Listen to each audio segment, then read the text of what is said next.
ونسلم على رسوله الكريم اما بعد فاعوذ بالله من الشيطان الرجيم بسم الله الرحمن الرحيم يا أيها الذين آمنوا ادخلوا في السلم كافة ولا تتبعوا خطوات الشيطان إنه لكم عدو مبين صدق الله العظيم إن الله وملائكته يصلون على النبي يا أيها الذين آمنوا صلوا عليه وسلموا تسليما اللهم صل وسلم على سيدنا محمد نور الانوار وسر الاسرار وسيد الابرار وعطرته بعدد كل معلوم لك السلام عليك يا نبي الله السلام عليك يا رسول الله السلام عليك يا حبيب الله السلام عليك يا نور الله السلام عليك يا ذكر الله السلام عليك يا خاتم النبيين السلام عليك يا رحمة للعالمين صلی اللہ تعالی علیہ وسلم. تھی ظلمت آپ سے پہلے اندھیرا تھا ہر ایک گھر میں، تھی ظلمت آپ سے پہلے اندھیرا تھا ہر ایک گھر میں، تم آئے ہو گئی دنیا منور یا رسول اللہ، تم آئے ہو گئی دنیا منور یا رسول اللہ. محبت آپ کی غالب نہ ہو جب تک ہر ایک شے پر، مکمل ہو نہیں سکتا یہ ایمان یا رسول اللہ. عزیزان ملت اسلامیہ، یہ اللہ رب العزت کا بے پناہ فضل و کرم ہے کہ اس نے ہم تمام کو ہر جمعہ کی طرح آج بھی یہاں جمع ہونے کی سعادت نصیب فرمائی. جیسا کہ آپ تمام حضرات جانتے ہیں، ہماری پچھلے کئی جمعہ سے گفتگو اللہ والوں کے کرامات اور اللہ کا ولی ہوتا کون ہے، اس کے مناقب وغیرہ کے تعلق سے گفتگو ہم نے سماعت کی.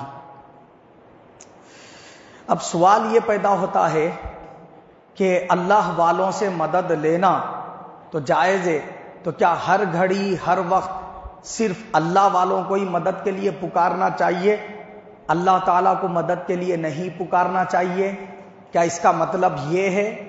تو آج کا جو ہمارا خطاب ہے وہ ہے عقائد میں احتیاطی تقاضے.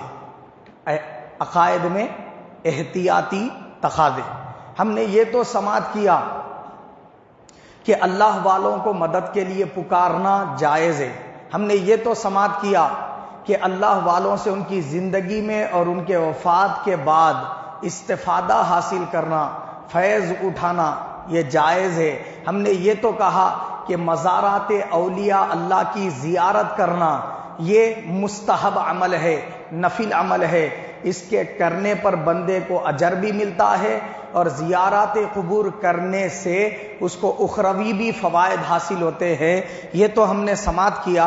اب آج ہم انشاءاللہ تعالی کہ مزارات اولیاء اللہ کے پاس کیا کاموں کو ہمیں انجام دینا چاہیے اور کون سی چیزیں ایسی ہے جو شریعت میں ناجائز ہیں اور بعض حضرات وہاں پر کر رہے ہیں، وہ اللہ تعالیٰ کے یہاں شرعی اعتبار سے کیا حکم، کیا ان کے لیے اللہ تعالیٰ کے یہاں ان کے واسطے حکم ہے شرعی اعتبار سے، اور اللہ کے پاس کیا وہ مجرم ہے یا نہیں ہے، اس بارے میں تفصیلی آج گفتگو ہم سماعت کریں گے. پہلی بات تو یہ ہے کہ اللہ کے ولیوں سے مدد لینا جائز ہے. یہ جو کہا گیا اس میں دو پہلو میں نے پچھلے جمعہ بتائے تھے.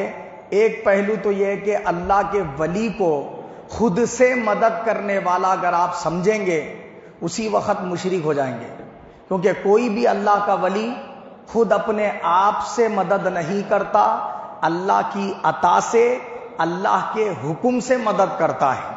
بات سمجھ گئے؟ اللہ کے اذن سے مدد کرتا ہے، اللہ کی دی ہوئی طاقت کے ساتھ. اللہ کی مرضی بھی یہی ہوتی ہے کہ وہ بندے کی مدد کی جائے، مگر اس بندے کے ذریعے، تبھی وہ اللہ کا ولی مدد کرتا ہے، خود اپنے آپ سے مدد نہیں کرتا. جہاں اللہ تعالیٰ کی مرضی نہیں ہوتی کہ فلاں بندے کی مدد کی جائے، اللہ کی مرضی ہی نہیں ہے اس کی مدد نہ ہو، یہ مرضی ہے، تو اللہ کا ولی اس کی مدد نہیں کرتا. بات سمجھ گئے آپ؟ تو یہ ایک عقیدہ تھا. اور دوسرا عقیدہ کیا ہے؟ دوسرا عقیدہ یہ کہ اللہ کا ولی خود سے مدد کرتا ہے، اللہ کی مرضی کے بغیر اپنی مرضی سے مدد کرتا ہے. اگر کوئی یہ عقیدہ رکھے مشرک ہو جائے گا. پہلے والے عقیدے میں ایمان ہے لیکن دوسرے والے عقیدے میں شرک ہے. تو یہ عقیدے کو چھوڑ دینا چاہیے جس میں یہ بات ہو کہ اللہ کا ولی خود سے مدد کرتا ہے، بغیر اللہ کی مرضی کے اپنی مرضی سے جھولیاں بھر دیتا ہے. یہ عقیدہ شرکی عقیدہ ہے. جو اگر یہ عقیدہ رکھتا ہے اس کا اہل سنت سے کوئی تعلق نہیں ہے. 1400 سالہ تاریخ میں ہر محدث نے، ہر فقیہ نے، ہر عالم دین نے جس فتاوی کی کتاب لکھی اس میں یہی عقیدے کو شرک قرار دیا ہے. اور کیا فرمایا کہ ایمان والا عقیدہ یہ کہ اللہ کا ولی اللہ کی عطا سے اللہ کی مرضی کے تحت کیا کرتا ہے؟ مدد کرتا ہے. اب ایک بندہ کیا کرے گا معلوم؟ شادی نہیں کرے گا، اب جا کے بیٹھ جائیں گا اللہ والے کے مزار کے پاس، حضرت میرے کو اولاد دے دو، میرے کو اولاد دے دو، میرے کو اولاد دے دو، بولے تو ہوتی. ایک بندہ کیا کرے گا معلوم ہے؟ پڑھائی سے نہیں کرے گا، پڑھائی نہیں کر کے بولیں گا میرے کو فرسٹ رینک آ جانا، فرسٹ رینک آ جانا، بولے تو آ جاتا. اللہ چاہا تو آ سکتا. دنیا میں ہم تم کو بھیجے ہی اس لیے ہر چیز تم کو اپنی محنت سے حاصل کر، اس کو کیا کرنا ہے؟ اپنی محنت سے کیا کرنا ہے؟ آگے بڑھنا ہے. دولت حاصل کرنا ہے، محنت کرنی پڑے گی. حلال کمانا ہے، محنت کرنی پڑے گی. بیوی بچوں کو پالنا ہے، محنت. یعنی دہلیز پہ بیٹھ گیا اور بولا کہ اے اللہ ان کے وسیلے سے مانگ رہا ہوں، میرے کو اولاد دے دے، تو مل جاتی کیا؟ نہیں ملتی ہرگز. بات سمجھ رہے نہیں سمجھ رہے آپ؟ اس کے لیے آپ کو پہلے نکاح کرنا ہوگا، سمجھ گئے آپ؟ جو اس کے شرائط وغیرہ ہیں وہ ادا کرنے ہوں گے، تب آپ اللہ تعالیٰ سے، اللہ کے ولی سے مانگیں گے. اللہ تعالیٰ کے بارگاہ میں وہ ولی کو وسیلہ بنا کر مانگیں گے تو اللہ تعالیٰ ضرور عطا فرمائے گا. بات سمجھ گئے؟ نہیں فرماتا. تب اس میں اللہ کی مرضی ہے، جسے چاہے دے، جسے چاہے نہ دے. ایسا ہر وقت ہونا بھی لازم اور ضروری نہیں ہے کہ علماء اکرام صرف عقائد اور نظریات کو، جو غلط ہے اس کو غلط اور جو صحیح ہے اس کو صحیح بتانے کا کام انجام دیتے. بعض حضرات اس کو بھی شرک قرار دیتے، تو یہ ان کی اپنی جہالت ہے. انہیں چاہیے مطالعہ وسیع رکھیں. تو میں نے قرآن پاک کی جو آیت شریفہ تلاوت کی سورہ بقرہ سے، یہ آیت نمبر 208 ہے. سورہ بقرہ پارہ نمبر 2 آیت نمبر 208. کیا ہے آیت شریفہ؟ یا ایھا الذین آمنوا ادخلوا فی السلم کافہ، اے ایمان والو اسلام میں پورے داخل ہو جاؤ، آدھے ادھورے داخل مت ہو. توحید کے جو شرائط ہیں وہ توحید کے لیے خاص رکھو، رسالت کے جو شرائط ہیں رسالت کے لیے خاص رکھو. اولیاء اللہ کے لیے جو اللہ نے فضائل، ان کے مناقب بیان فرمائے، ان کے لیے وہ مقام اور وہ درجہ رکھو. ان کو اللہ کا درجہ مت دو، ان کو رسول کا درجہ مت دو. اب ایک بندہ بولیں گا کہ میں محمد رسول اللہ کے بجائے غوث رسول اللہ پڑھتا ہوں، بولے تو مومن رہتا انہیں؟ نہیں رہتا. غوث پاک کو ولی کا درجہ دینا ہے. ان کو اگر نبی کا درجہ دیں گا تو انہیں مومن ہی نہیں ہو سکتا. ارے میں غوث پاک سے محبت میں ایسا کرا، بولے تو یہ محبت فائدہ دینے والی نہیں ہے. اب رسول پاک سے محبت کر رہا مگر بولیں گا کہ میں رسول پاک کو اللہ کے برابر سمجھتا ہوں، اللہ ہی محمد صلی اللہ علیہ وسلم بن کے زمین پہ آ گیا، بولے تو نعوذ باللہ من ذالک، مشرک ہو جاتا انہیں. اللہ کبھی رسول نہیں ہے، رسول کبھی اللہ نہیں ہے. ہاں یہ بات ضرور ہے، اللہ رسول سے کہیں پر بھی جدا نہیں ہے، ہر وقت رسول کے ساتھ ہے اللہ تعالیٰ. یہ بات بھی عقائد کے اندر مضبوطی کے ساتھ تھامی رکھنی چاہیے. رسول کبھی خدا نہیں، خدا کبھی رسول نہیں. اسی طرح کوئی ولی کبھی رسول نہیں، رسول کبھی وہ ولی نہیں. بات سمجھے؟ ہر رسول ہر نبی ولی بھی ہوتا ہے، رسول بھی ہوتا ہے، مگر ہر ولی رسول اور نبی نہیں ہوتا، انہیں صرف ولی ہوتا ہے. فرق کیا ہے؟ رسول بھی اللہ کا محبوب ہے، نبی بھی اللہ کا محبوب ہے، ولی بھی اللہ کا محبوب ہے، مگر فرق ان میں یہ ہے کہ رسول کو اللہ نے رسالت پر فائز کر کے بندوں کی ہدایت کے لیے بھیجا ہے. اور ولی کون ہوتا ہے؟ رسول آ جانے کے بعد ان کے بتائے ہوئے طریقے پہ چل کے ولی بنتا ہوں. تو رسول کا محتاج ہوتا ولی بننے میں، مگر رسول بندوں میں کسی کا محتاج نہیں رہتا، صرف اللہ کا محتاج رہتا انہیں. اللہ سے لیتا ہے بندوں میں بانٹتا ہے رسول، اور ولی کیا کرتا ہے؟ اللہ رسول سے لے کر اپنے سے کم درجے والے بندوں میں بانٹتا ہے۔ فرق سمجھ میں آیا؟ تو ولی کو جو مقام اور مرتبہ اللہ نے دیا اس کو وہی مقام والا ماننا، رسول کو جو اللہ نے درجہ اور فضیلت اور مقام دیا اس کو وہی درجے والا ماننا، نہ اس سے بڑھانا نہ اس سے گھٹانا۔ ولی کو نہ اس سے بڑھانا نہ اس سے گھٹانا۔ بڑھانا کیا ہوا؟ ولی کو رسول کہہ دینا بڑھانا ہوا، رسول کو خدا کہہ دینا بڑھانا ہوا۔ جب بندہ ایسا کرتا ہے اگرچہ کہ وہ محبت میں ہی کیا مگر مشرک ہو جائے گا، مومن نہیں رہے گا، ایسی محبت اس کو فائدہ نہیں پہنچائے گی، اگرچہ کہ وہ نبی سے کرے یا ولی سے کرے۔ اب اس کی زندہ مثال آپ اگر دیکھنا چاہتے ہیں، قرآن مجید میں اللہ پاک نے یہودیوں اور عیسائیوں کو مثال کے طور پہ بیان فرمایا۔ کیا؟ یہودی اور عیسائی انہوں نے کیا کیا؟ حضرت عزیر علیہ السلام سے اتنی محبت کی یہودیوں نے کہ ان کو اللہ کا بیٹا قرار دے دیا، فرشتوں سے اتنی محبت کی کہ فرشتوں کو اللہ کی بیٹیاں قرار دے دیے۔ اللہ کو تو مانے انہوں، مگر کیسا مانے؟ بیٹیوں بیٹے والا مانے۔ اور اللہ نے کیا فرمایا؟ لم یلد ولم یولد، وہ کسی کا بیٹا نہیں، اس کی کوئی اولاد نہیں، وہ اکیلا ہی سارے کائنات کی مخلوقات کے لیے کافی ہے، اکیلا ہی کافی ہے۔ یہ اس نے صاف طور پر آدم علیہ السلام سے لے کر رسول پاک تک جتنی کتابیں نازل ہوئی سب کتابوں میں بیان فرمایا۔ ہر نبی کے ذریعے یہی تعلیم امت کو دلوائی کہ میرے برابر کسی کو مت ٹھہرانا اور مجھے کسی کے برابر مت ٹھہرانا، میری ذات ایسی ہے کہ کسی کے جیسی نہیں اور کوئی میرے جیسا نہیں۔ یہ اللہ پاک نے ہر نبی سے کہلوایا۔ اب کوئی بندہ یہ کہے میں عزیر علیہ السلام سے محبت میں ان کو اللہ کا بیٹا مانتا بولے تو مومن ہوتا انہیں؟ میں اللہ کو مان رہا نا جی انہیں، مگر اس کے باوجود مشرک ہے، کیونکہ انہیں اپنی محبت میں ایسا کر دیا، غلو کر دیا کہ عزیر علیہ السلام کو نبی ماننے کے بجائے اللہ کا بیٹا قرار دے رہا، جبکہ انہوں ہے ہی نہیں۔ بات سمجھ گئے؟ عیسائی کیا کرے؟ عیسیٰ علیہ السلام کو اللہ کا بیٹا قرار دیے، بی بی مریم کو اللہ کی بیوی قرار دیے۔ اللہ نے فرمایا اللہ تعالیٰ کو بیوی کی کوئی حاجت ہی نہیں ہے، اس نے اپنی صفائی قرآن میں بھی اور پچھلے نبیوں کی کتابوں میں بیان فرمائی۔ اب کوئی اگر ایسا عقیدہ رکھے اور یہ کہے میں عیسیٰ علیہ السلام سے محبت میں ایسا کروں تو اس کو وہ محبت فائدہ پہنچائیں گی؟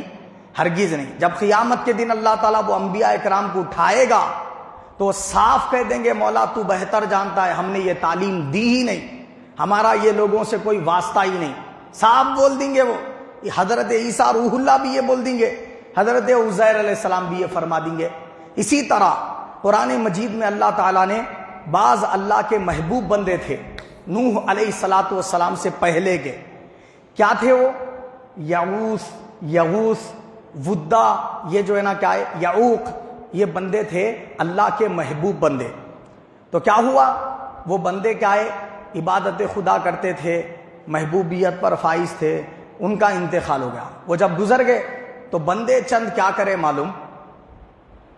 ان لوگوں کی محبت میں ان کے مزارات کے پاس جا کر رونے لگے اور وہاں بیٹھنے لگے۔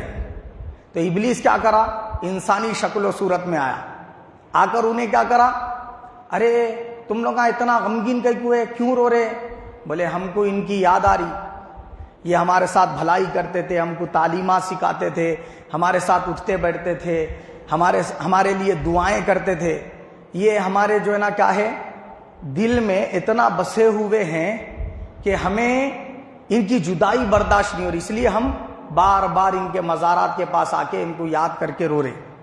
تو ابلیس بولا کہ جو ہے کیا میں تم کو ان کی تصویریں بنا کے دے دوں تاکہ ان کی صورتیں دیکھ کے تمہارے دلوں کو سکون مل جائے؟ تو بولے بنا دو۔ تو انہیں کیا کرا؟ وہ تصویریں بنا کے دے دیا۔ وہ لوگ اپنے گھر میں رکھ لیے تصویریں، کس کے؟ یہ اللہ کے محبوب بندوں کے، تصویریں گھر میں رکھ لیے۔ اب روز دیکھ لیتے، غم ہلکا ہو جاتا، مزارات پہ جانا بند ہو گیا۔ دھیرے دھیرے وہ بندے بھی گزر گئے، ان کی اولاد بھی گزر گئی، اب ان کی اولاد آ گئی، ان کو پتہ ہی نہیں یہ کون ہے، فوٹو گھر میں لگے ہوئی ہے۔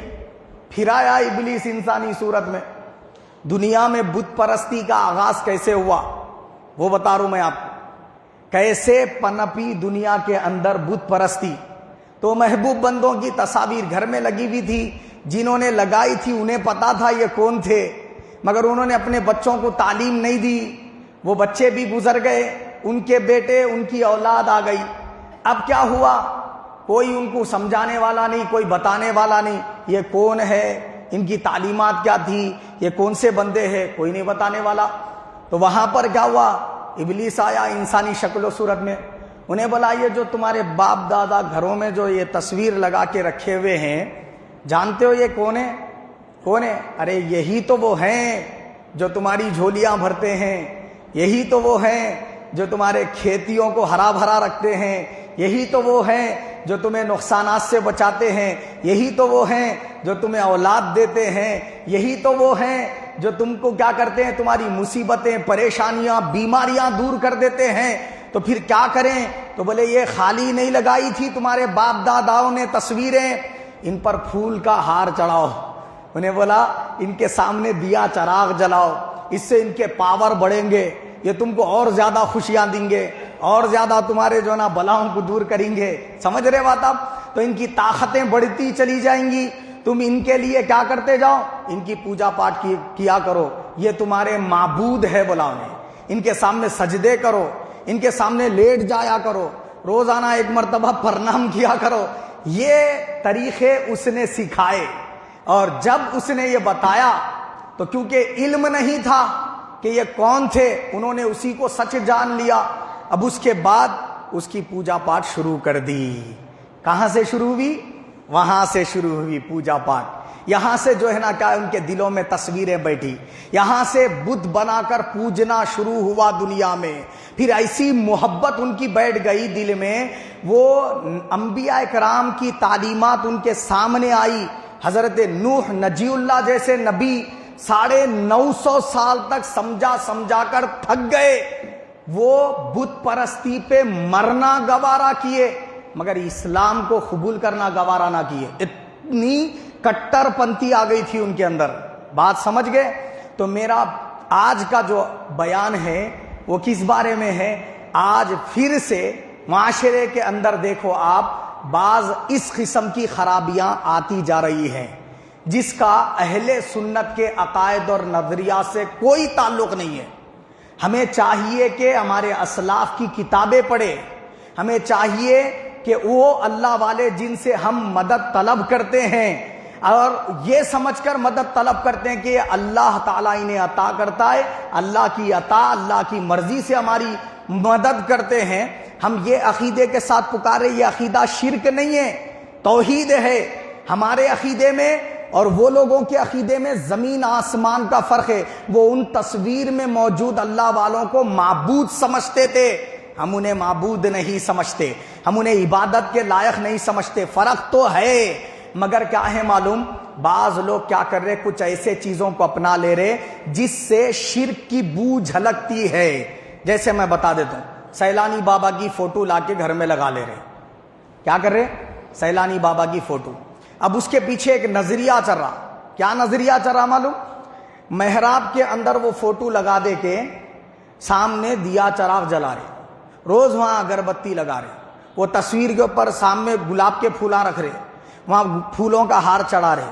کئی کو کر رہا میاں ایسا بولے تو اس کے اوپر پھر گرین کلر کا کپڑا چھوڑ دے رہے، عطر لگا رہے اس کو۔ یہ کئی کو کر رہا میاں بولے تو حضرت کی فوٹو میں سے نظر پڑتے رہتی، کہتے گھر میں تو پورے بلایاں پورے ایسے جل کے راکھ ہو جاتے رہتے، کہتے پورے بلایاں مصیبتاں جل کے راکھ ہو جاتے رہتے۔ تو یہ جو نظریہ ہے، یہ جو عقیدہ ہے، یہ عقیدہ شرکیہ عقیدہ ہے۔ بات سمجھ رہے آپ؟ یہ جو عقیدہ ہے یہ کافرانہ عقیدہ ہے، اس سے بچنے کی سخت ترین ضرورت ہے۔ کوئی اللہ کا ولی فوٹو میں سے نہیں دیکھتا، جس کو اللہ تعالیٰ جو نگاہیں عطا فرمایا وہ نگاہوں سے دیکھتا انہیں۔ سمجھ رہے آپ؟ اہل سنت کا عقیدہ یہ ہے کہ اللہ تعالیٰ اپنے محبوب بندوں کو اب ان کی قبروں میں ہی اتنی نگاہ کرم عطا فرما دیا ہے، نظر اٹھاتے ہیں تو حجابات، پردے اٹھ جاتے ہیں، ان کے لیے دیواریں پردہ نہیں رہتی، دیواریں کیا ہے بے پردہ ہو جاتی ہیں، دیوار کے پیچھے کیا ہے ان کو نظر آ جاتا ہے، قبر کے اندر سے دیکھ لیتے ہیں قبر پہ کون آیا ہے، حالانکہ چہرے پر نومن مٹی پڑی ہوئی ہے، کیا کفن ڈھکا ہوا ہے، آنکھیں بند تھی، مگر اللہ تعالیٰ کے فضل سے نگاہیں اتنی روشن ہے کہ قبر پر آنے والے کو دیکھتے بھی ہیں، پہچان لیتے بھی ہیں، اس کے قدموں کی آہٹ کو سن لے کے پہچان لیتے آنے والا کون ہے، میرا رشتہ دار ہے کہ نہیں ہے، کہاں کا رہنے والا ہے۔ ذرا غور کیجیے آپ، یہ طاقتیں، یہ قوتیں اللہ ان کو عطا فرما دیتا ہے اپنے فضل سے، ان کو فوٹو میں سے دیکھنے کی حاجت اور ضرورت نہیں ہے جی، گھر میں فوٹو لگا لے کے سب اعمال وہ کر رہے ہیں آپ جو کافرین مشرکین اپنے باپ داداؤں کی تصویریں، اپنے بتوں کی تصویریں لگا کر کرتے ہیں۔ اگر جس گھر میں اس عقیدے کے ساتھ ایسی تصویر رکھی جاتی ہے، بھلے وہ کسی ولی کی ہی کیوں نہ ہو، وہاں رحمت خداوندی نہیں لعنت خداوندی برستی ہے، اس سے بچنے کی سخت ترین ضرورت ہے۔ دوسری بات کیا ہے، بہت ساری خواتین ہماری کیا کرتی ہیں، اللہ والوں کے آستانے پہ جا کر وہاں منت مانگتی ہیں۔ کیا منت مانگتی ہیں؟ دیکھیے، منت مانگنا یہ شریعت کے اندر جائز ہے۔ منت کس سے مانگنی چاہیے؟ اللہ تعالیٰ نے قرآن کریم میں منتوں کا ذکر بیان فرمایا، سورہ آل عمران میں ہے، سورہ مریم میں ہے۔ حضرت عیسیٰ علیہ السلام کی نانی جان منت مانگی تھی، کس سے مانگی؟ اللہ سے، اے اللہ مجھے اگر بیٹا ہو گیا تو میں وہ بیٹے کو تیری مسجد اقصیٰ کی خدمت کے لیے وقف کر دیتی، بول کے منت مانگے تھے وہ۔ کیا ہوا؟ بیٹا نہیں ہوا، بیٹی ہو گئی، بی بی مریم پیدا ہوئے۔ انہوں بولے مولا تو جانتا ہے میں کیا منت مانگی تھی، مگر پھر بھی میں منت پوری کرتی، میری یہ بچی کو تیرے مسجد کی خدمت کے لیے وہاں جھاڑو صاف صفائی وغیرہ کرنے کے لیے وقف کر دیتی۔ تو ان کے لیے خاص کمرہ بنا دیا گیا تھا بی بی مریم کی، ان کی پرورش کی ذمہ داری زکریا علیہ السلام نے لی۔ پھر وہ جب بڑی ہوئی تو انہوں نے صاف صفائی وغیرہ کی خدمتیں وہاں پر انجام دی، اور پھر وہ اپنے کمرے میں آتی، عبادت خدا میں مصروف رہتی۔ خیر یہ ایک الگ بات ہے، مگر منت کا ذکر اللہ نے قرآن میں کیا۔ اسی طریقے سے اللہ رب العزت نے قرآن مجید میں حضرت بی بی فاطمہ اور حضرت علی کی منت کا ذکر فرمایا 29ویں پارے میں۔ کیا فرمایا کہ حضرت مولا علی شیر خدا اور سیدہ فاطمہ الزہرا رضی اللہ عنہما دونوں نے مل کر امام حسن امام حسین کی طبیعت ناساز ہو گئی، صحت نہیں ہو پا رہی، شفا نہیں ہو رہی ہے، تو انہوں نے منت مانگی، مولا اگر ہمارے یہ دو بچے صحت یاب ہو گئے تو ہم مسلسل 3 روزے نفل منت کے 3 روزے رکھیں گے، بولے اللہ تعالیٰ سے منت مانگے، اور اللہ تعالیٰ نے دونوں کو صحت عطا فرما دی، تو انہوں نے وہ منت پوری فرمائی۔ اللہ پاک نے قرآن مجید میں فرمایا کہ منت اللہ سے مانگنے کا یہ بندوں کو حق ہے، اور یہ کس سے مانگنی چاہیے؟ اللہ ہی سے مانگنی چاہیے، کسی اور سے نہیں مانگ سکتے۔ یہ منت جو ہے شرعی منت بھی ہے، غیر شرعی منت بھی ہے۔ شرعی منت کس کو بولتے ہیں؟ جس کا تعلق عبادات سے ہے، جیسے آپ بولے اے اللہ اگر میرے کاروبار میں برکت ہو گئی، میرے پورے قرضے ادا ہو گئے، تو پھر میں جو ہے نا رمضان میں 10 دن کا اعتکاف بیٹھتا ہوں، بولے تو اس صورت میں آپ کے قرضے پورے پھٹ گئے، کاروبار میں برکت ہو گئی، تو اب آپ 10 دن کا اعتکاف بیٹھنا فرض ہو جاتا، یہ ادا کرنا یہ شرعی منت ہے۔ ایسے ہی آپ بولے اے اللہ میرے کو اولاد نہیں ہے، اگر تیرے فضل سے مجھے اولاد ہو گئی تو پھر میں جو ہے نا کیا ہے 4 رکعت نہیں تو 10 رکعت نفل نماز ادا کرتا ہوں، بولے اولاد ہو گئی 10 رکعت نفل نماز ادا کرنا۔ اب آپ یہ کیا ہے؟ شرعی منت ہے۔ آپ کیا کریں معلوم ہے؟ یہ بولے اے اللہ میرے کو جو ہے نا کیا ہے معلوم ہے، میری شادی نہیں ہو رہی، اگر شادی ہو گئی نا تو میں کیا کرتا ہوں معلوم ہے، میں کیا کرتا ہوں 10 فقیروں کو پیٹ بھر کے کھانا کھلاتا ہوں۔ تو یہ کیا ہے؟ صدقہ، یہ بھی عبادت ہے، صدقہ خیرات کرنا عبادت ہے نا۔ تو اس طریقے سے آپ کیا ہے معلوم ہے 10 فقیروں کو کھانا کھلا دیا ایک ٹائم کا، تو یہ منت پوری کرنا شرعی منت ہے۔ اسی طریقے سے آپ کیا کریں معلوم ہے، اے اللہ اگر میری فلاں مراد پوری ہو گئی تو میں عمرہ کرتا ہوں، بولے یا حج کرتا ہوں، بولے یا کعبے کا طواف کرتا ہوں، بولے یہ سب عبادات خدا ہے، تو یہ کرنا آپ کے اوپر لازم ہو جاتا اگر وہ پوری ہو گئی تو۔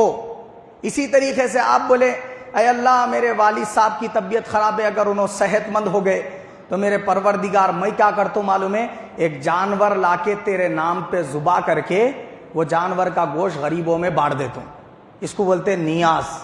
سمجھ گئے بات آپ؟ کیا بولتے ہیں اس کو؟ نیاز. تو اس طریقے سے یہ سب کیا ہے؟ عبادات کا حصہ ہے. آپ اس میں سے کوئی بھی منت مانگ سکتے، یہ کہلاتی شرعی منت. غیر شرعی منت کیا کہلاتی؟ اب سنو. بہت ساری خواتین کیا کرتی معلوم ہے؟ یہ کہتی ہیں میرے کو اگر بچہ ہو گیا، بیٹا ہو گیا، تو وہ بیٹے کی ختنہ درگاہ کے پاس ہی لا کے کرتی. بولے ہیں وہ فلاں جو ہے نا کیا ہے معلوم ہے، درگاہ کے پاس ہی سعد اللہ حسینی کے پاس جو ہے نا بڑے پہاڑ پہ جا کے بچے کے بال نکال کے وہاں نیاز کرتی. بولے تو بال جو ہے نا وہاں نکالتی. بولے اب منت پوری نہیں ہو، مطلب منت پوری ہو گئی، بیٹا ہو گیا، اب وہ بچے کے بالا نکال رہے نہیں، جبکہ نکالنے کا حکم اللہ کے رسول نے کتنے دن میں دیا؟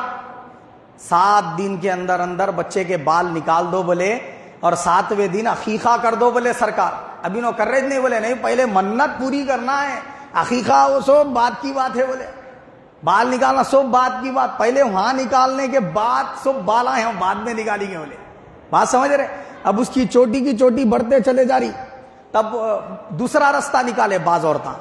بولے بچے کا جو ہے نا کیا ہے معلوم ہے، سائڈوں کے پورے بالا کٹ کر آ لینا، مگر پیچھے تھوڑے نہ تھوڑے بالا چھوڑ کے رکھنا ہو، وہیں نکالنے کا رہتا ہو تو تھوڑے نکال لے سکتے، تھوڑے رکھ رہے پیچھے، جٹو کے جیسا پنڈیتا رکھتے دیکھو وہ ایسا جو ہے نا کیا ہے جٹو چھوڑ لے رہے. یہ سب غیر شرعی منتیں ہیں. اگر ایسی منت مانگے تو یہ آپ کو پورا کرنے کا نہیں ہے، شریعت میں یہ ناجائز ہے. آپ اگر ایسی منت مانگے سیدھا ڈائریکٹلی وہ حضرت کو بول دے رہے حضرت میرے کو بیٹا دے دو، آپ بیٹا دے دیے تو میں تمہارے مزار پہ چادر چڑھا دیتی. بولے تو یہ منت شرعی منت نہیں ہے. آپ ڈائریکٹلی وہ حضرت کو بول دے رہے، یہ حرام ہے. اگر ان کو خدا سمجھ کے بولے تو شرکی سے سیدھا. بات سمجھ گئے؟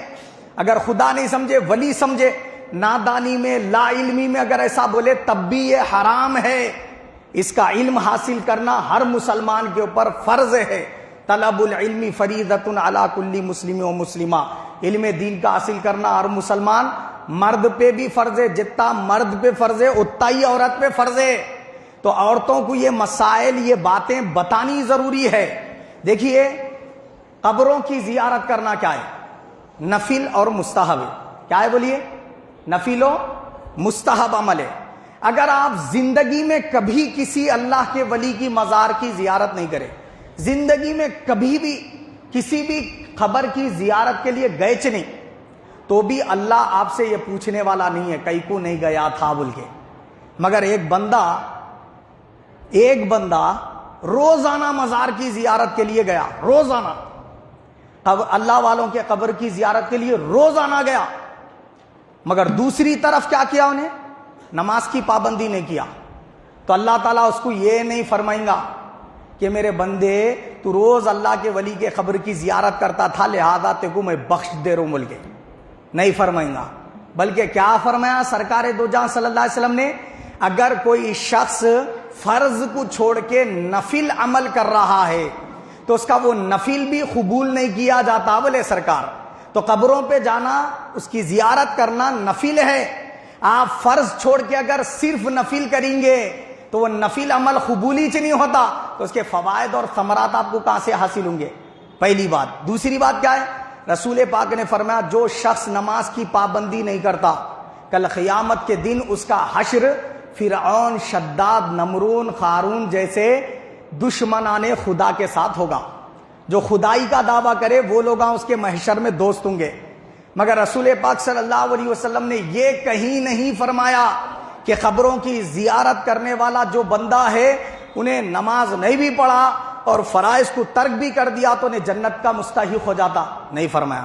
حضور نے فرمایا جو نماز کی پابندی کرنے والا ہے اس کے قبر کے سوالات میں اس کی مدد کی جائے گی. بولے سرکار اور حشر کے دن اس کے حساب میں آسانی کر دی جائے گی اور اللہ اس بندے کی طرف رحمت کی نظر سے دیکھے گا. ذرا کمپیئر کر کے اس لیے بتا رہا ہوں تاکہ پتا چلے کون سی چیز زیادہ اہمیت کیا ملے. ہم اس کو تو فوکس کر رہے نہیں، اس کو تو فوکس کر رہے مزارات کی زیارت کرنے کے لیے. یہ علماء کیوں زور دے کے بولے؟ اس لیے کہ بعض لوگوں نے اس کو شرک قرار دیا تھا تو ان کا منہ توڑ جواب دینے کے لیے کہا کہ یہ جائز عمل ہے، مگر اس کا یہ مطلب ہرگز نہیں ہے کہ بندہ نماز ہی چھوڑ دے، رمضان کے روزے ہی چھوڑ دے، بس خالی مزارات کے پاس جا کر بیٹھ جائے۔ نہیں، ایسا کسی ولی نے نہیں کہا، نہ کسی اہل سنت کے عالم دین نے کہا، نہ کسی صوفی مرشد کی یہ تعلیم ہے۔ اگر کوئی کہہ رہا ہے اس کا نہ صوفیت سے تعلق ہے نہ پیری مریدی سے کوئی تعلق ہے۔ عزیزان ملت اسلامیہ، اسی طریقے سے بعض لوگ جا کر قبر کا طواف کر رہے، بعض لوگ کیا کر رہے معلوم ہے؟ وہاں مزارات کے پاس نیند کرنا لازم ہے، بولے وہیں نیند کرنے کی منت مانگی، بولے تو نیند کرنا کیا ہے؟ دیکھو اعتکاف میں کیا رہتا بولے تو آپ کو نیند کرنا لازم رہتا، فرض اعتکاف ہے۔ منت مانگ کے اگر یہ کرے، پہلے جیسا میں بتایا، آپ اگر منت مانگے تھے اے اللہ مجھے اولاد ہو گئی تو میں 10 دن کا اعتکاف بیٹھتا ہوں، تو پھر مسجد میں 10 دن کا اعتکاف بیٹھنا پڑتا آپ، ٹھیک ہے، وہ فرض ہو جاتا آپ کے لیے، تو اس کو روزے کے ساتھ رکھنا ہے۔ اسی طریقے سے سنت اعتکاف جو بندہ بیٹھ رہا اس کو بھی مسجد میں بیٹھنا ہے، مردوں میں سے اگر ہے تو مسجد میں بیٹھنا ہے 10 دن تک۔ لیکن خواتین کے لیے اعتکاف کہاں پہ بیٹھنا ہے؟ گھر میں بیٹھنے کا ہے۔ جو اعتکاف سنت ہے، رمضان کا جو اعتکاف ہے وہ بھی گھر میں بیٹھنے کا حکم دیا گیا اس کو۔ 5 ٹائم کی جو فرض نماز ہے وہ بھی گھر میں ادا کرنے کا حکم دیا گیا اس کو۔ جتنا پردے میں پڑیں گی اتنا افضل ہے اس کے لیے۔ نہیں، اب یہ مزارات کی زیارت تو نفل ہے، اب وہاں جا کے برقع پورا اتار دے کے بیٹھ جائیں گی، بے پردگی کریں گے، تو اب اس کو جائز بولیں گے کیا جی؟ ہے نہیں، گھر میں ہی بے پردگی کری تو بھی حرام ہے، تو وہاں بارگاہ ولی کے پاس جا کے بے پردگی کری تو اور زیادہ حرام ہے۔ وہاں وہ ولی کا فیض ملتا، الٹا لعنت ملتی وہاں پہ، بات سمجھ رہے؟ وہاں برکتیں نہیں ملتی، الٹا لعنتیں میسر آتی آپ کو، لعنتوں سے جھولی بھر دی جاتی، بات سمجھ گئے؟ تو معلوم یہ ہوا کہ کوئی عورت اگر قبر کی زیارت کے لیے جا رہی ہے تو اس میں علماء کا اختلاف ہے۔ کچھ علماء اکرام کا فتویٰ یہ ہے کہ یہ جانا جائز ہی نہیں ہے، کیونکہ قبروں کی زیارت کے بہانے جب انہیں زیارت کے لیے جائیں گی، اس کی نیت بھی اچھی ہے تو مرد حضرات اس کو غلط نظر سے دیکھیں گے، بے پردگی کریں گی، اس وجہ سے اس کو جانا ہی منع کر دی علماء۔ کچھ علماء اکرام کے نزدیک کیا ہے؟ جائز ہے، مگر جو جائز بولنے والے ہیں ان کے نزدیک بھی بے پردگی کرنا حرام ہے۔ وہ یہ کہتے ہیں کہ قبر کی زیارت کرنا نفل و مستحب ہے، اگر جانا چاہ رہی ہے تو جا سکتی ہے آخرت یاد کرنے، اپنی آخرت سنوارنے کے لیے، کہ قبر کے پاس گئے تو آخرت یاد آتی، میرے کو بھی ایک دن خبر میں آنا، یہ یاد تازہ کرنے کے لیے اگر جانا چاہ رہی ہے کوئی خاتون تو جا سکتی ہے، لیکن وہاں جا کر وہ بے پردگی نہ کرے، بے حیائی نہ کرے، بے شرمی نہ اختیار کرے۔ یہ وہ علماء کرام بھی بیان کرتے ہیں۔ اب آپ بتائیے کیا درگاہوں کے پاس یہ چیزیں نہیں ہو رہی ہے؟ تو اہل سنت والجماعت کے علماء کرام کے فتاوے بتا رہا ہوں میں کہ جو چیزیں ناجائز ہے وہ ناجائز ہی ہیں، اس کو آپ کتنا بھی کر لو جائز نہیں قرار دے سکتے۔ ایسے ہی کیا ہے، بعض لوگ وہاں کعبے کا جیسے طواف کیا جاتا ہے، مزار کا طواف کر رہے، یہ ناجائز و حرام ہے۔ یہ اللہ نے اپنے گھر کا طواف خاص کر لیا ہے، تو کسی ولی سے منت نہیں مانگ سکتے، کسی ولی نبی کے مزار کا طواف نہیں کر سکتے، کسی ولی یا نبی کے مزار کو سجدہ نہیں کر سکتے۔ بعض حضرات کیا کرتے، سیدھا آئے کی بولے ایسا پیروں، وہ حضرت کے مزار کے پیراں جا رہے تھے نا، وہاں پورا لیٹ جاتے لمبے آ کے۔ ایسا اگر آپ اپنے پیر کے سامنے بھی لیٹ رہے یہ بھی حرام ہے، وہ مزار کے سامنے بھی آ کے ویسا پورا لیٹ جا رہے یہ بھی حرام ہے۔ البتہ علماء کرام کے نزدیک مزار کو چومنا بھی انہوں نے منع کیا ہے، چومنا بھی نہیں بولے، مزار کو چومنے سے بھی منع کیا ہے۔ کیا کرنا وہاں جا کر؟ بتا کہ مزار ہے، آپ پیروں کے طرف سے، ادھر پیر ہے ادھر سر ہے مزار کا، تو آپ آئیں پیروں کے طرف سے، اور پھر قبلہ کدھر ہے؟ ادھر، تو آپ قبلے کی طرف پیٹ کریں، قبر کی طرف اپنا چہرہ کریں اور ٹھہر جائیں۔ ٹھہر کر کیا کریں؟ سورہ فاتحہ پڑھیں 1 مرتبہ، آیت الکرسی 1 مرتبہ پڑھیں، سورہ تکاثر الہاکم التکاثر کا سورہ 1 مرتبہ پڑھیں، قل هو اللہ احد کا سورہ 11 مرتبہ پڑھیں۔ پھر جتنا آپ کو میسر آیا آپ درود پڑھیں۔ اس کے بعد کہیں اے اللہ میں نے یہ جو کچھ تلاوت کیا، جو درود پڑھا، اس کا جو ثواب مجھے عطا ہوا وہ ثواب رسول پاک صلی اللہ علیہ وسلم کی بارگاہ میں نظر فرما۔ تمام انبیاء اکرام کی بارگاہ میں نظر فرما، تمام صحابہ اکرام، تمام اولیاء اللہ کو اس کا ثواب نظر فرما، خاص طور پہ یہ جو حضرت ہے ان کا نام لے کے ان کو اس کا ثواب عطا فرما۔ اس طریقے سے آپ یہ کریں عمل۔ اور دوسرا سورہ یاسین بھی پڑھ سکتے ہیں، قرآن میں سے جو چاہے آپ صورتیں پڑھ سکتے ہیں، ضروری نہیں ہے یہی پڑھنا، بلکہ درود شریف جتنا چاہے پڑھ سکتے ہیں، سورہ اخلاص پڑھ سکتے ہیں، وہاں پر صدقہ خیرات کر سکتے ہیں، اور سال میں ایک مرتبہ ایک چادر کسی بھی اللہ والے کے مزار پہ اگر آپ ڈال رہے تو وہ ڈال سکتے ہیں، مباح ہے۔ مباح کا مطلب اگر ڈالے تو کوئی ثواب نہیں ملتا آپ کو، نہیں ڈالے تو کوئی گناہ نہیں ملتا، سمجھ گئے بات آپ؟ ڈالنے میں کوئی ثواب نہیں، نہیں ڈالے تو کوئی گناہ نہیں، اور وہ چادر سے وہ ولی کو کچھ بھی ملنے والا نہیں ہے۔ پہلے جو یہ چادر ڈالنا اسٹارٹ کرے تھے نا، مقصد کیا تھا بولے تو لوگوں کو یہ معلوم ہو جائے یہ عام مزار نہیں ہے، چادر دیکھ کے سمجھ میں آ جائے یہ کوئی اللہ کا ولی محبوب بندہ ہے، اس سے ہم کو فیض ملیں گا، یہ سوچ کر بندے اس کی زیارت کر کے جائیں بول کے چادر ڈالتے تھے۔ چادر بولے تو اس پہ کچھ لکھا ہوا نہیں رہتا تھا، نہ سورہ اخلاص، نہ سورہ فلق، نہ سورہ ناس، نہ آیت الکرسی، کچھ نہیں رہتا تھا، بالکل صاف چادر رہتی تھی، شال کی طرح، جیسے ہم سرما میں شال اوڑھتے نہیں ویسے شال کی طرح چادر ہوتی تھی، یا پھر کیا ہوتا تھا، وہ ایک اوڑھنی ہوتی تھی، لیڈیز خواتین جو اوڑھنی اوڑھتی ہیں، دوپٹہ جسے کہتے، وہ ہوتی تھی، اس کو لا کے مزار پہ ڈالتے تھے، سال میں ایک ہی چادر ڈالتے تھے، ایک ہی بار ڈالتے تھے، اور پھر ایک سال گزر گیا، اب دوسری ڈالنا ہے تو کیا کرتے تھے، وہ نکال دے کے اس کو کسی غریب بچی کو یا کسی غریب شخص کو دے دیتے تھے، سمجھ رہے؟ اور عقیدہ کیا رکھتے تھے کہ یہ ثواب جو مل رہا نا ابھی یہ خیرات کا، یہ اللہ والے کو پہنچ جائے، تو اب وہ اللہ کے ولی کو بھی فائدہ ملتا، آپ کو بھی فائدہ ملتا اس کا، سمجھ گیا آپ؟ لیکن خالی اس پہ صورتیں آیتیں لکھنا یہ تو جائز ہی نہیں ہے۔ پہلے تو وہ اللہ کے ولی کبھی زندگی میں آیتوں سے لکھا ہوا ڈریس پہنے کا جی، کتنی توہینیں بولو قرآن مجید کی ہے، آیتیں لکھے بھی ہے، چادروں کے اوپر وہ لا کے مزارات پہ اڑا دے رہے، تو یہ بالکل جائز نہیں ہے۔ یہ ایسی چادریں ڈالنے سے تو اجتناب کریں، اور جب مزار پہ آلریڈی پہلے ایک چادر ہے دوسری ڈالنے کی ضرورت ہی نہیں ہے، یہ اسراف ہے۔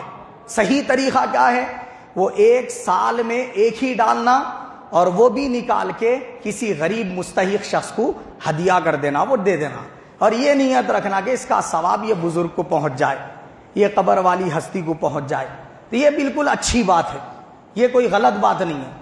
لیکن چادر ہے آلریڈی پھر چادر ڈالنا، چادر ڈالتے ہوئے یہ سمجھنا کہ چادر نہیں ڈالے تو اپنے اوپر کچھ تو بھی بلا اتر جاتی ہے، بالکل جاہلانہ عقیدے ہیں، اس سے اجتناب کرنے کی ضرورت ہے۔ اہل سنت کا اس سے کوئی تعلق نہیں ہے، بات سمجھ گئے؟ اسی طریقے سے قبر کے پاس اگر کوئی شخص کسی بکرے کو ذبح کر رہا ہے یا وہاں کھانا کھلا رہا ہے، پانی پلا رہا ہے، چاہے وہ 11ویں کا کھانا ہو، چاہے وہ میلاد کا کھانا ہو، چاہے کسی بزرگ کی نیاز کا کھانا ہو، اس میں کون سی نیت رکھے تو ثواب ہے اور کون سی نیت رکھنا یہ ناجائز اور حرام ہے، یہ دونوں باتوں کو بتا دیتا ہوں۔ پہلی بات تو یہ ہے جو جائز والی ہے کہ آپ کھانا کھلائیں، پانی پلائیں اللہ کی رضا حاصل کرنے کے لیے۔ کس کے لیے؟ چاہے وہ میلاد کا کھلاؤ، چاہے وہ 11ویں کا کھلاؤ، چاہے کسی ولی کی نیاز کا کھلاؤ، چاہے آپ کسی درگاہ کے پاس جا کے جانور ذبح کر کے کھانا کھلا رہے ہو، وہ کھانا ہو، ہر کھانا اللہ کی رضا حاصل کرنے کے لیے، اللہ کو خوش کرنے کے لیے، ہر پانی پلا رہے اللہ کو راضی کرنے کے لیے، تو وہ کھانا کھلانا، وہ پانی پلانا اجر و ثواب کا باعث ہے۔ کیا ہے؟ اجر و ثواب کا۔ اور لیکن اس کے برعکس دوسرا، اگر آپ اس لیے کھانا کھلا رہے غوث پاک خوش ہو جائے، اس لیے کھانا کھلا رہے رسول پاک خوش ہو جائے، اسی لیے کھانا کھلا رہے فلاں اللہ والا خوش ہو جائے، تو یہ عقیدہ ناجائز ہے۔ یہ عقیدے کی شریعت میں کیا کی گئی ہے؟ منع کر دیا گیا ہے، مکروہ ہے، تحریمی، بعض نے قرار دیا، بعض نے حرام قرار دیا ہے۔ صرف اور صرف اللہ کی رضا کے لیے آپ کیا کر سکتے ہیں؟ کھانا کھلا سکتے ہیں، پانی پلا سکتے ہیں، کسی بھی عنوان سے کھلا لو، کون سی بھی دعوت کا نام کون سا بھی رکھ لو، وہ کھانا کھلا کے پانی پلا کے کس کے لیے کھلائے تھے؟ اللہ کے لیے۔ اب وہ نیکی بن گیا، اب بولے آپ اے اللہ اس کا ثواب غوث پاک کو پہنچا دے، یہ جو مجھے ثواب ملا نا یہ ثواب رسول پاک کو پہنچا دے، یہ جو مجھے ثواب ملا یہ ثواب فلاں اللہ کے ولی کو پہنچا دے، خواجہ غریب الناس کو پہنچا دے۔ جب آپ ایسا کہتے ہیں یہ وہ ولی کی نیاز کہلاتی، سمجھ گئے؟ لیکن جو جانور ذبح کرنا ہے وہ جانور بھلے 11ویں کا ہو، بھلے 12ویں کا ہو، بھلے کسی اور دعوت کا ہو یا کسی ولی کی نیاز کا ہو، وہ جانور کو ذبح کرتے وقت صرف اور صرف اللہ ہی کا نام لینا ہے۔ بسم اللہ اللہ اکبر، یہ اللہ ہی کا حق ہے۔ اگر آپ اللہ کا نام لینے کے بجائے کسی ولی کا نام لے لیے، یا غوث بول کے ذبح کر دیے، یا محمد بول کے ذبح کر دیے، یا خواجہ غریب النواز بول کے ذبح کر دیے، وہ نیاز تو چھوڑو، پورا بکرے کا گوشت ہی کھانا حرام ہو جاتا، وہ سیدھا اٹھا کے پورا پھینک دینا پڑتا، نہ کھا سکتے نہ کھلا سکتے۔ وہ کھلائے تو الٹا لعنت برستی، رحمت خدا بندی نہیں آتی۔ بات سمجھ گئے؟ دونوں کا فرق سمجھ گئے؟ تو ان خرافات سے ہر ایک شخص کو بچنا لازم ہے، تو ان سے اجتناب کریں۔ اللہ تعالیٰ سے دعا ہے اللہ پاک مجھے اور آپ سب کو حق کو قبول کرنے، اس پر عمل کرنے کی توفیق عطا فرمائے، ہم سب کا خاتمہ بالخیر فرمائے، آمین ثم آمین، وما علینا الا البلاغ۔